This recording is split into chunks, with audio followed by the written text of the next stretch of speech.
Buenas noches, queridos hermanos y hermanas. Bienvenidas a este curso bíblico que estamos tomando de manera online. Como saben, se está impartiendo ya, se está subiendo los videos en YouTube. Estos son editados por nuestra hermana Magali. Hace este trabajo de edición maravilloso y posteriormente son también compartidos en Facebook. Entonces, pues bienvenidos a esta nueva modalidad de este curso bíblico. Y bueno, vamos a comenzar, o vamos a seguir, mejor dicho, con el capítulo número 3 del Génesis. Vimos parte del significado, vimos parte de los significados de los símbolos de este capítulo 3. Es decir, vimos esta realidad de qué significa el árbol de la inmortalidad, el árbol de la ciencia del bien y del mal, el símbolo de la serpiente, el ser humano, el hombre y la mujer, el mismo jardín del Edén que significa. Y nos dimos cuenta que este texto utiliza también o toma recursos prestados de las culturas vecinas para poder manifestar una realidad. ¿Qué es esta realidad? Que se expresa de manera mítica, la maldad que impregna la sociedad humana, la maldad que impregna la vida humana. Es decir, el texto tiene como principio manifestar la maldad que existió antes, que existe ahora y que existirá después.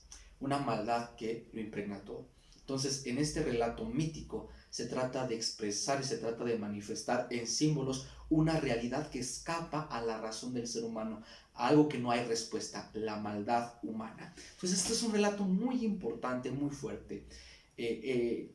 Platón, el filósofo Platón, en su libro La Apología de Sócrates, dirá en voz de Sócrates una de las frases más maravillosas que podrían hacernos entender mejor esto de esta maldad que impregna al ser humano, que impregna la vida humana, la realidad humana. En esta apología de Sócrates, donde Sócrates precisamente es enjuiciado porque se le condena por corromper a la juventud, por ateísmo, etcétera, etcétera, él se tiene que defender contra sus adversarios, precisamente por eso se llama apología, defensa. Y en esa defensa, en algún momento Sócrates dice una frase que es hermosa y maravillosa, algo realmente precioso, una frase digna, hasta yo diría que tendría que estar en la Biblia, es una frase profética totalmente hermosa. Sócrates está en medio del juicio y dice: no me condena ni Méleto ni Ánito, me condena la envidia humana que ha condenado a muchos hombres antes de mí, que me condena ahora a mí y condenará a muchos hombres después de mí. Es inocente pensar que esto acaba conmigo. Esta frase, que es maravillosa, preciosa, realmente habla de esa profundidad de la maldad humana que vivimos y es parte de lo que quiere manifestar el capítulo 3. Más que una doctrina de pecado original que realmente pondremos en duda que exista, más una realidad, más otro tipo de doctrinas que se pueden dar, lo que quiere manifestar este texto es, de manera sucinta, la maldad humana que impregna toda relación humana y que se impregna en la creación, básicamente. Y que esta maldad humana se ha generado también por libre decisión del ser humano. Es decir, la maldad que vivimos, la maldad en la que estamos, se ha dado o ha sido consecuencia de la misma elección libre del ser humano. En ese sentido, este texto también será importante porque para las religiones, sobre todo judía y cristiana, no musulmana, porque para el Islam realmente este texto no es medular.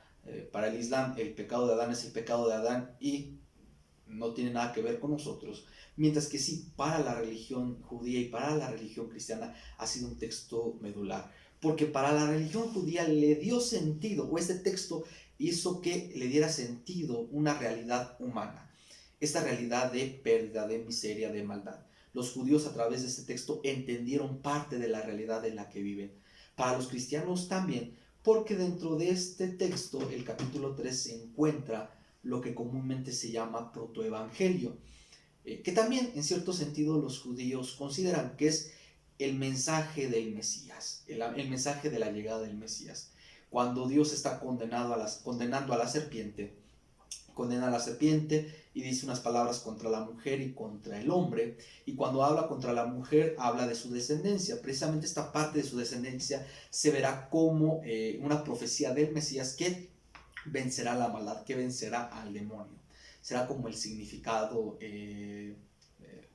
más corto de este texto.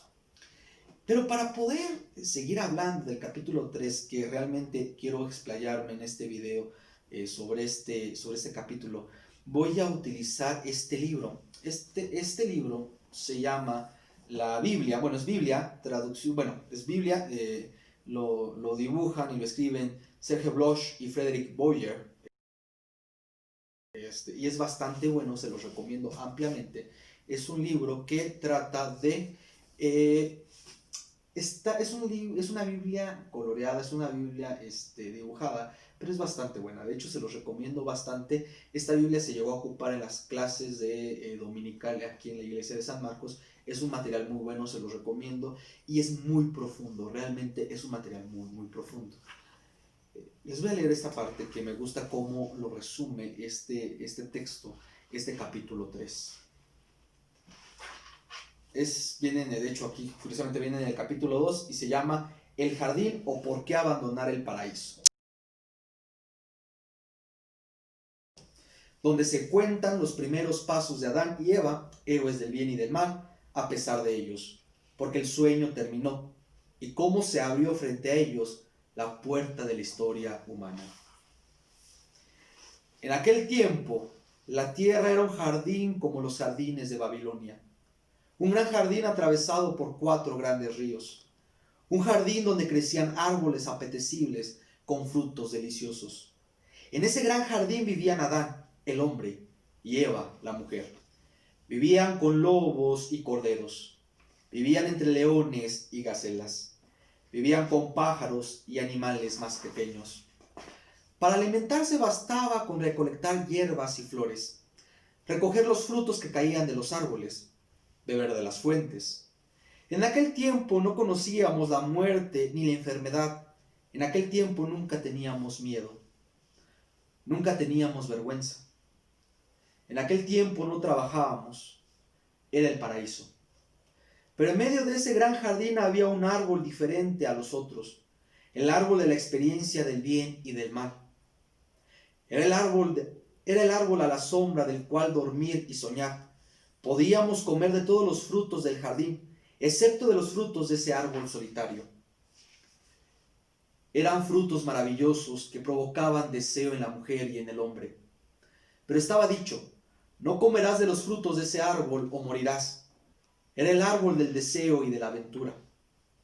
El árbol de todos los enigmas, nacer y morir, crecer y envejecer, trabajar, tener hijos. El árbol de todos los sueños, ser hermoso y fuerte, viajar muy lejos, triunfar, ser amado.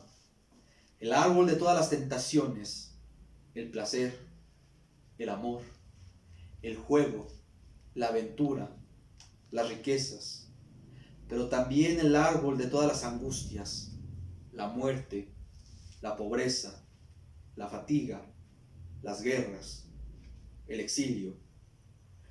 Un día, al pie del árbol surgió la serpiente.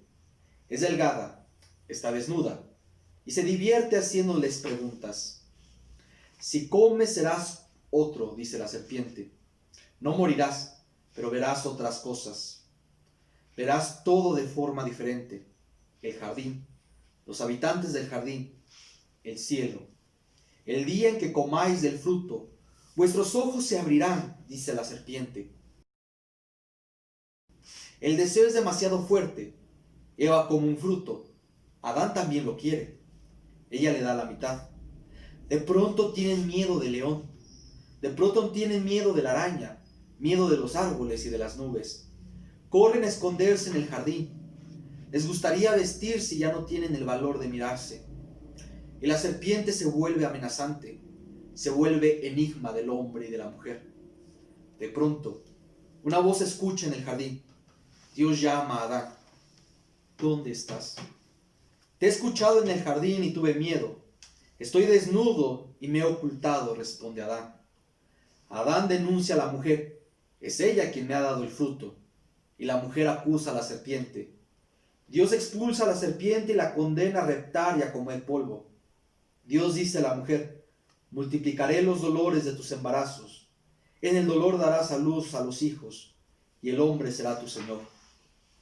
Dios dice al hombre: trabajarás para comer, la tierra te dará espinas y cardos, comerás hierbas salvajes. Eres polvo, y al polvo volverás. Todo el jardín se transforma y se vuelve inquietante, y de pronto hay cardos y flores con espinas. Hay que partir. El sueño ha terminado. La mujer y el hombre abren la puerta de la historia humana. Tendrán que trabajar, traer hijos al mundo, vivir unos juntos a otros, recorrer el mundo, amar y odiar de generación en generación. Quería leerles este texto, queridos hermanos y hermanas, y de hecho les enseño el tipo de dibujos que tiene, porque realmente expresa de una manera maravillosa y excelsa este misterio. Realmente esta parte de este texto, este tercer capítulo del Génesis, habla la historia de la humanidad. Es donde el ser humano se convierte precisamente en ser humano. Es donde el ser humano asume su libertad, la acepta, nos guste o no, y empieza la historia humana. Esa es la realidad. Por eso es importante señalar que este texto no habla del pecado original. El pecado original fue una creación doctrinal del siglo IV aproximadamente por San Ambrosio de Milán y San Agustín de Hipona, que precisamente trataba sobre la libertad humana, sobre la voluntad humana y sobre la gracia divina. Había un conflicto entre San Agustín de Hipona, que decía que el ser humano está totalmente corrompido y solo con ayuda de Dios, con la ayuda de la gracia divina, puede ser bueno. En cambio, había un teólogo en el Oriente de origen celta llamado Pelagio, que él hablaba que el ser humano puede ser bueno. Es decir, el ser humano puede actuar lo bueno, puede tener esa iniciativa en ser bueno. La posición de San Agustín ganó en Occidente. Y a partir de ahí tenemos esta concepción en Occidente de el ser humano es malo, de la degeneración espiritual, de que el hombre es totalmente corrompido, el ser humano es totalmente corrompido y solo con la gracia divina puede lograr hacer algo bueno. Y ha sido un conflicto que le ha causado al Occidente y a la humanidad un sinfín de problemas, porque ha sido temas de controversias desde el siglo IV con San Agustín y con San Ambrosio de Milán, hasta inclusive la época de las reformas protestantes con Martín Lutero y Erasmo de Rotterdam, etc. Es decir, ha sido un problema que le ha cargado a la humanidad bastante tiempo. La cuestión del ser humano corrompido totalmente. Y esto cambió inclusive la teología y la forma de ver la iglesia. El bautismo se convirtió en cada caso como en un antibiótico, como en una cura de una mancha original. De ahí tenemos esta idea de que los niños, si mueren, se van al limbo. ¿Por qué? Porque tal vez no habrán cometido pecado, pero nacieron en pecado. Entonces ha sido una cuestión muy dura. Mientras que en el Oriente cristiano, como en el judaísmo, realmente nunca se creyó y nunca se asumió una realidad de pecado original. Sí, la realidad de Adán y Eva, que recordemos, Adán y Eva no son nombres propios, sino que Adán significa humanidad, que viene de la palabra Adamá, tierra, y Eva, Java, que significa vida, madre de todos los vivientes. Es decir, es la vida humana, es la humanidad en su totalidad, esta humanidad que en su libertad actúa mal. Entonces, en el Oriente cristiano como en el judaísmo, por ejemplo, en el judaísmo se toma este texto muchas veces como el momento en que el ser humano se convierte en adulto, donde empieza a vivir la vida en libertad y en responsabilidad. Mientras que en el Oriente cristiano, a pesar de que se podía creer, bueno, sí, en Adán y Eva hubo una ruptura, hubo un error, pero este error ha sido curado y ha sido sanado y ha sido rectificado por Cristo en la cruz. ¿Qué significa esto? Que si en cada caso había una humanidad rota, esta humanidad rota fue pegada, fue reparada en Cristo. De hecho, hay pinturas, íconos ortodoxos, íconos del Oriente cristiano, donde Jesús está resucitando y de una mano toma a Eva y de otra mano toma a Adán y los está llevando al paraíso. Esa es la realidad de que la humanidad fue redimida. Entonces, en el Oriente cristiano siempre se vio la realidad de que en Cristo todo fue redimido. Nunca hubo esta cuestión de un pecado original. Todo lo contrario, hubo, como lo dije en la clase pasada, una realidad de bendición original. No venimos manchados al mundo, no venimos en pecado. Sí, venimos a un mundo roto, a un mundo pecador, pero venimos como bendiciones originales, como gente dispuesta a amar y a crecer. Entonces, esta es una realidad muy importante que mantener y que manifiesta este texto que les leí. Este árbol, esta caída, si se le quiere llamar así, realmente es la entrada de la humanidad, en lo que somos nosotros, en la vida cotidiana, en la vida humana. Vivir, morir, amar, perder, etcétera, etcétera, etcétera. Es la realidad humana. Pero en este texto también se manifiesta que ha sido la voluntad humana y la libertad humana la que ha traído esta maldad. Generalmente también se quiere ver a un demonio en este texto, que puede que sea una interpretación correcta, a mí no me agrada en todo, que es esta serpiente, este demonio que tienta al ser humano, este demonio que le pone trabas al ser humano, este demonio que hace caer al ser humano, como si el ser humano fuera carente de voluntad, y es el demonio quien rompe la voluntad del ser humano. Particularmente a mí no me agrada esa interpretación y no creo que sea la interpretación más correcta, porque la serpiente es un personaje secundario. Lo que manifiesta el texto es que en la libre elección del ser humano, el ser humano ha decidido mal, hemos decidido mal. Vemos que en la creación de Adán y Eva, Dios crea a Adán de la tierra, a Eva de la costilla de Adán, aunque otras interpretaciones y otras traducciones no dirán que es de la costilla. De hecho, es muy oscuro este pasaje, pero bueno, la idea es que de la humanidad se genera la humanidad. Pero se dan cuenta, Dios no le pone nombre a Eva, y en ese momento a Adán no le pone nombre a Eva. Ese es un detalle que no llegamos a ver. Cuando Dios le presenta a los animales a Adán le pone nombre a los animales. Pero cuando Dios le presenta a la mujer a Adán no le pone nombre. En la cultura semita, en las culturas medio orientales e inclusive orientales, el nombrar a alguien, el conocer el nombre de alguien, es tener poder sobre ese alguien, es en cierto sentido someterlo. Por ejemplo, cuando en un exorcismo, cuando en Jesús está exorcizando, siempre le pregunta el nombre a los demonios, y los demonios, por ejemplo, le responden: yo soy legión, ¿no? Porque son muchos. Y esta parte, cuando Jesús sabe el nombre, les dice por su nombre y los expulsa. Porque dentro de la cultura semita, dentro de la cultura medio oriental e inclusive oriental, el poseer el nombre de algo o de alguien es poseerlo también a esa persona, es someterlo. Por algo, Dios nunca da su nombre. E inclusive el nombre de Dios, que lo veremos cuando lleguemos al Éxodo, es un nombre que realmente tampoco es un nombre. Es un nombre que no se puede poseer, porque a Dios no se le puede poseer en ese sentido, no se le puede someter. Eva, la mujer, mejor dicho, es creada. Llega el hombre no le pone nombre. Cuando en el relato comen del fruto y son expulsados del jardín, Adán le pone nombre a Eva. Aquí es un texto muy curioso. Es hasta ese momento donde Adán le pone nombre a Eva, porque entonces ya vendrá una situación de sometimiento y de desigualdad. La voluntad y la iniciativa humana traen la desigualdad y la injusticia y la violencia. Es el hombre, el varón, quien somete a la mujer poniéndole nombre. Y esa es una idea bastante fuerte, porque entonces no es Dios quien crea la desigualdad, no es Dios quien crea el machismo, es en la actitud libre del ser humano, sobre todo del varón, quien somete a la mujer poniéndole nombre. Entonces aquí marca otra realidad del texto. Esta maldad que se ha impregnado en la sociedad ha sido parte de la creación del ser humano, de su sociedad, de lo que él es. El ser humano ha creado las injusticias, la miseria y el dolor.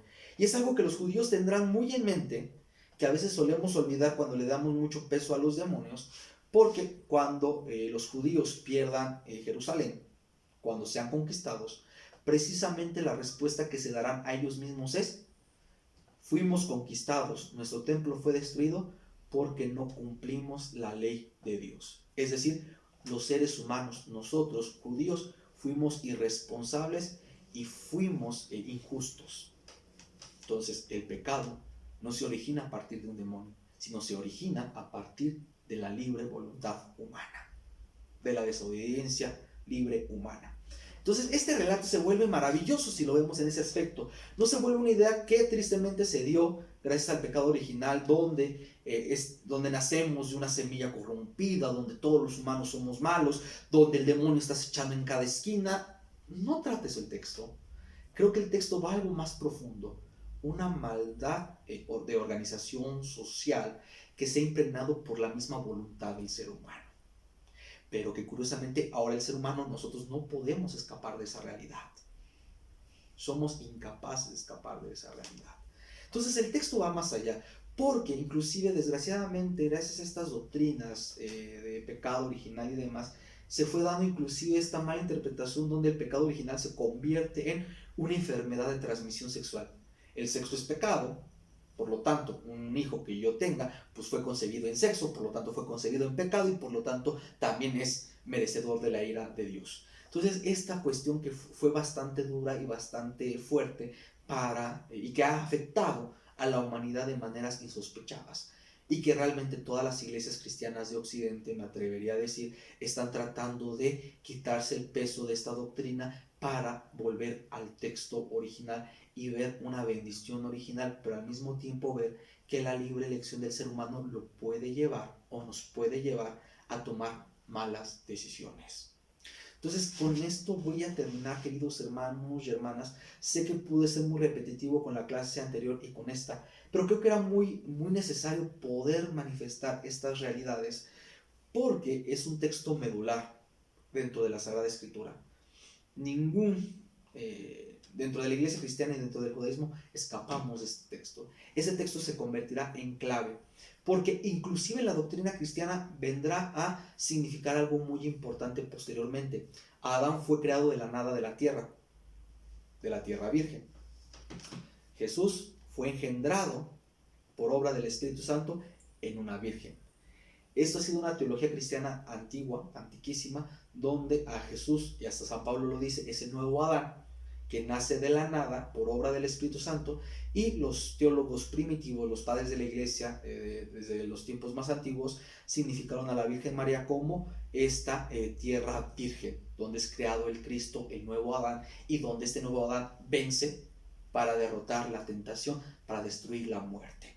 Entonces será un tema muy interesante, y ahí lo iremos viendo también y desarrollando posteriormente, pero aquí nos quedamos en esta cuestión. El Jardín del Edén, un relato mítico que habla de la maldad, que habla de la elección humana y que habla de este misterio que se escapa a la razón y que ahora impregna toda relación humana. Pues, queridos hermanos y hermanas, les deseo una excelente noche, les mando un fuerte abrazo. Cualquier comentario pueden dejarlo en la caja de comentarios de YouTube, pueden dejarlo en la página de Facebook o de manera personal en inbox. Les mando un fuerte abrazo, pásenla bien, Dios los bendiga. Queridos hermanos y hermanas, y antes de que se me olvide, algo muy importante, les pido que leamos el capítulo 4 del Génesis, y sobre todo que pongamos atención al relato de Caín y Abel. Ahora sí, les mando un fuerte abrazo, pasen excelente noche.